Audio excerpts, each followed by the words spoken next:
মুখের কথা বিশ্বাস করবে কিনা জানি না, তবে দোকানের ভালো ভালো মিষ্টিকেও হার মানিয়ে দেওয়ার মতো স্বাদ হয়েছিল।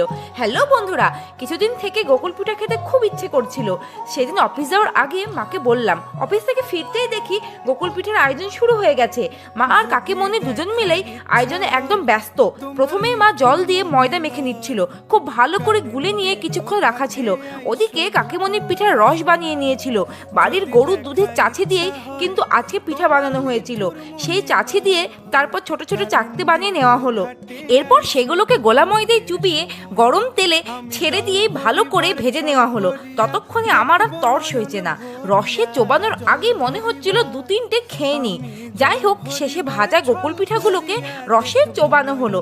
তোমরা তো দেখতেই পাচ্ছ কত সুন্দর রস টেনেছিল গোকুল পিঠেগুলো। তোমাদের গোকুল পিঠে খেতে কেমন লাগে আমাকে অবশ্যই কমেন্টে জানিও।